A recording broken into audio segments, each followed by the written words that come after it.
Hello friends, मैं self करण अम्बेडकर स्वागत करता हूं आपका अपना यूट्यूब चैनल फ्लोरिंग क्लासेस पर, जहां हम आप लोगों को CSI, RUGC, net, TGT, PGT आदि कॉम्पिटिटिव एग्जाम की तैयारी करवाते हैं। आप लोगों के लिए आज एक नया वीडियो लेकर के आया हूं, DNA और RNA में अंतर। उम्मीद करता हूं आप वीडियो को पूरा देखेंगे। आइए टॉपिक शुरू करते हैं। हमको पढ़ना है DNA, लेकिन DNA को समझने के लिए सबसे पहले हम एक सेल का स्टडी करेंगे। यह सेल है, एनिमल सेल है। एनिमल सेल्स बहुत सारे आर्गन से मिलकर के इसमें बहुत सारे आर्गन पाए जाते हैं, जैसे लाइसोसोम हो गया, माइटोकॉन्ड्रिया हो गया, गोल्गी बॉडीज हो गया, राइबोसोम हो गया, वैक्यूल्स हो गया, एंडोप्लाज्मिक रेटिकुलम हो गया। इस सेल की डिस्कवरी सबसे पहले रॉबर्ट हुक ने 1665 ईस्वी में किया था। 1665 ईस्वी में रॉबर्ट हुक ने सेल की डिस्कवरी किया। इसके अंदर न्यूक्लियस पाया जाता है। न्यूक्लियस में ही बहुत सारे क्रोमोजोम पाए जाते हैं। जब न्यूक्लियस को बाहर निकाल करके बड़ा करके देखेंगे तो इतना बड़ा दिखाई देगा। न्यूक्लियस की खोज रॉबर्ट ब्राउन नामक साइंटिस्ट ने किया था। न्यूक्लियस में बहुत सारे क्रोमोजोम्स पाए जाते हैं, मतलब 46 गुणसूत्र पाए जाते हैं जो जोड़े में पाए जाते हैं। 23 जोड़ा में पाए जाते हैं और 23 जोड़ा क्रोमोजोम उसी न्यूक्लियस में प्रेजेंट होते हैं। हम यहाँ पर एक जोड़ा क्रोमोजोम दिखाया गया है। इसके अंदर जो क्रोमोजोम पाया जाता है, क्रोमोजोम को जब बाहर करके देखेंगे तो इस प्रकार का स्ट्रक्चर नजर आता है। ये जो क्रोमोजोम है बिल्कुल अंग्रेजी अक्षर X के जैसे दिखाई देता है।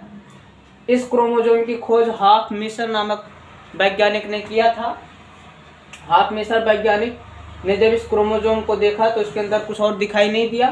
एक एंड उन्होंने एक सिरा पकड़ के खींच लिया तो ऐसे स्प्रिंग के जैसे सिर्फ बना हुआ था। पूरा क्रोमोजोम स्प्रिंग के जैसे बना। इसी DNA को एक सिरा पकड़ करके ऐसे खींच लिए, तो जब खींच लिए तो खुल गया, और खुल गया तो एक स्प्रिंग के जैसे संरचना नजर आने लगी। तो जो स्प्रिंग के जैसे संरचना नजर आने लगी, इसका नाम DNA हो गया। DNA को सर्वप्रथम फ्रेडरिक मिशर नामक साइंटिस्ट ने खोज किया था। इसी DNA को फ्रेडरिक मिशर ने जब खोज किया, लेकिन इसका जो टर्म या इसका जिसने नाम दिया उनका नाम जैकेरियस था। फ्रेडरिक मिशर ने इसको सिर्फ खोजा था। उसके बाद एक साइंटिस्ट और आ गए, जॉनसन। जॉनसन ने उसी DNA को और पकड़ के खींच लिया तो इस तरीके से पूरा खुल गया, दूर दूर खुल गया। अब इसका नाम जॉनसन ने जीन दे दिया। यानी जीन को अगर हम समेटेंगे तो DNA बन जाएगा, और DNA को समेटेंगे तो क्रोमोजोम जैसा स्ट्रक्चर रख लेगा। यानी क्रोमोजोम और DNA और जीन लगभग सेम है, सब एक ही पार्ट से निकले हुए हैं। इन दोनों तीनों में कोई वैसे अंतर नहीं है, सिर्फ पोजीशन का अंतर है कि ये ग्रुप में थे तो इसका नाम DNA हो गया। कंजेस्टेड ग्रुप, बहुत ज्यादा ग्रुप में थे तो क्रोमोजोम हो गया। थोड़ा फैल गए तो DNA, थोड़ा और फैल गए तो जीन। इस जीन को जब थोड़ा और जूम करके देखेंगे तो डबल स्टैंडर्ड जैसा स्ट्रक्चर इसमें दिखाई देगा। DNA जो होता है डबल स्टैंडर्ड का होता है। अब इसी डबल स्टैंडर्ड को मॉडल प्रस्तुत करने वाले साइंटिस्ट जो थे, वाटसन एंड क्रिक नाम के दो साइंटिस्ट आए, वाटसन और क्रिक। ये 1953 में डबल स्टैंडर्ड DNA का मॉडल प्रस्तुत किया। अब डबल स्टैंडर्ड DNA का मॉडल उन्होंने प्रस्तुत किया और उसको डिस्कवरी किए। ये डबल हेलिक्स मॉडल है। डबल हेलिक्स मॉडल है, DNA का ही मॉडल है डबल हेलिक्स मॉडल। इसको वाटसन और क्रिक ने 1953 में इस मॉडल को प्रस्तुत किया। डबल हेलिक्स मॉडल को उन्होंने प्रस्तुत किया तो उन्हें 1963 में इसके लिए नोबेल प्राइज मिला। उन्होंने बताया कि जो डबल हेलिक्स मॉडल है, इसके अंदर अगर हम इतना काट करके देखेंगे, थोड़ा जूम करके देखेंगे तो इस प्रकार की संरचना नजर आती है। तो ये जो किनारे किनारे जो डबल हेलिक्स मॉडल है,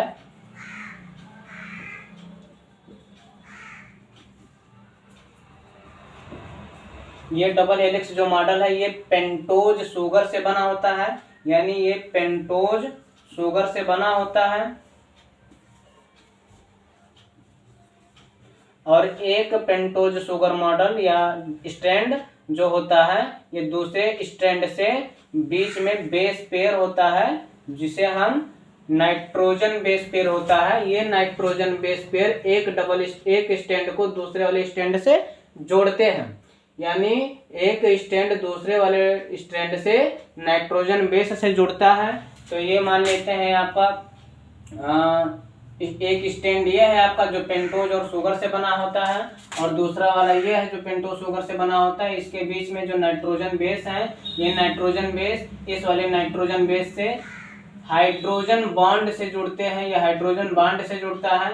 याद रहे कि नाइट्रोजन बेस दो प्रकार के होते हैं।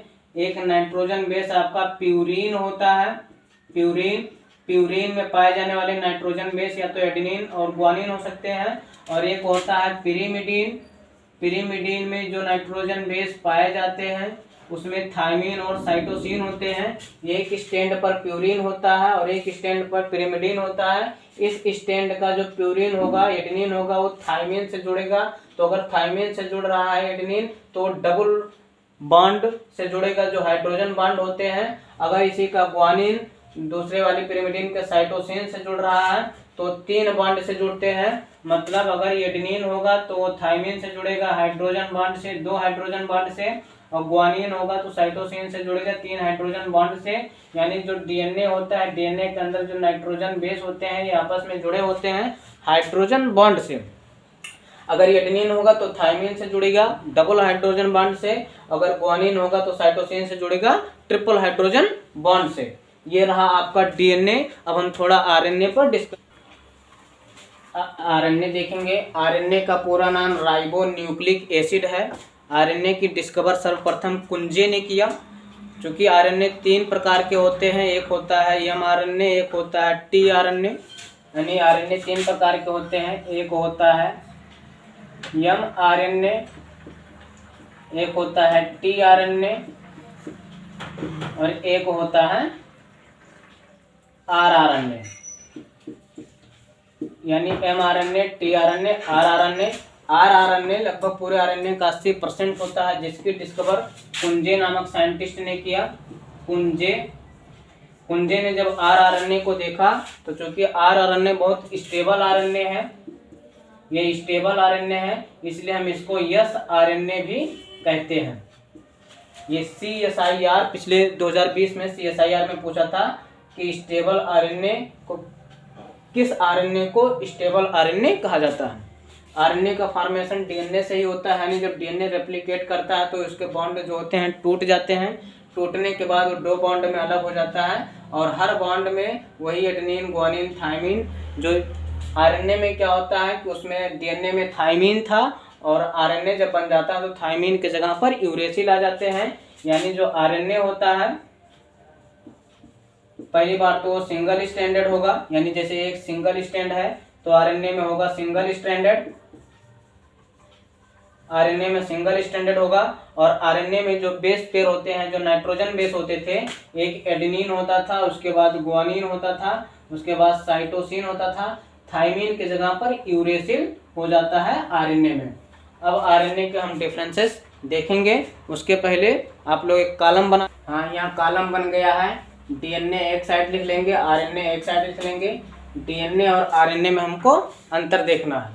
तो सबसे पहले देखेंगे कि जो डीएनए है इसका पूरा नाम है डीऑक्सी राइबोस न्यूक्लिक एसिड और आरएनए का पूरा नाम है राइबोस न्यूक्लिक एसिड। पहला कैरेक्टर। दूसरा कैरेक्टर है कि जो डीएनए होता है वो न्यूक्लियस में पाया जाता है, सेल के न्यूक्लियस में पाया जाता है। सेल के न्यूक्लियस के साथ साथ ये माइटोकॉन्ड्रिया में भी पाया जाता है तथा प्लांट के क्लोरोप्लास्ट में भी डीएनए पाया जाता है। और आरएनए सेल के न्यूक्लियस में पाए जाते हैं, लेकिन चूंकि जो आरएनए 3 प्रकार का होता है इसलिए आरएनए जो होता है साइटोप्लाज्म में भी पाया जाता है सेल के। उसके बाद की देखेंगे कि जो डीएनए है इसकी डबल मॉडल प्रस्तुत करने वाले वाटसन और क्रिक थे और ये आरएनए की डिस्कवर करने वाले कुंजे थे। उसके बाद डीएनए के कैरेक्टर क्या है कि ये डबल स्टैंडर्ड होता है। डीएनए जो होता है डबल स्टैंडर्ड होता था, मतलब डीएनए ऐसे एक स्टैंड, ये डबल स्टैंडर्ड होता था। और जो आरएनए होता था वो सिर्फ सिंगल स्टैंड होता था इसके, क्योंकि डीएनए से ही रेप्लिकेट करके। उसके बाद जो नेक्स्ट पॉइंट है कि इसका जो नाइट्रोजन बेस था, यानी जो डीएनए था, डीएनए आपस में जब जुड़ते थे तो डीएनए में क्या होता था कि एडेनिन होता था, थायमीन से जुड़ता था और ग्वानिन जो होता था साइटोसिन से जुड़ता था। लेकिन आरएनए में क्या होता है कि उसका जो एडेनिन होता है थायमीन की जगह पर यूरेसिल आ जाता है और ये यूरेसिल से जुड़ जाता है और ग्वानिन और साइटोसिन से जुड़ जाते थे। हाँ, डीएनए में लगभग मिलियन न्यूक्लियोटाइड प्रेजेंट होते हैं। यानी एक डीएनए में लगभग मिलियन न्यूक्लियोटाइड प्रेजेंट होते हैं, जबकि आरएनए में लगभग 12,000 न्यूक्लियोटाइड प्रेजेंट होते हैं। उसके बाद डीएनए ओनली 1 टाइप, डीएनए सिर्फ एक ही प्रकार का होता है, लेकिन आरएनए 3 टाइप के होते हैं, जैसे आरआरएनए माने राइबोसोमल आरएनए, टीआरएनए मतलब ट्रांसफॉर्म आरएनए, एमआरएनए मतलब मैसेंजर आरएनए। उसके बाद डीएनए जो होता है, मोस्ट इम्पॉर्टेंट पॉइंट है कि डीएनए जेनेटिक मटेरियल लगभग हर जैविक जंतुओं में लगभग जेनेटिक मटेरियल डीएनए होता है, लेकिन आरएनए में कुछ वायरस या कुछ बैक्टीरिया में आरएनए जेनेटिक मटेरियल हो जाता है। तो ये रही कुछ आप लोगों को डीएनए और आरएनए में अंतर। उम्मीद करता हूँ वीडियो आपको बहुत पसंद आया होगा। धन्यवाद।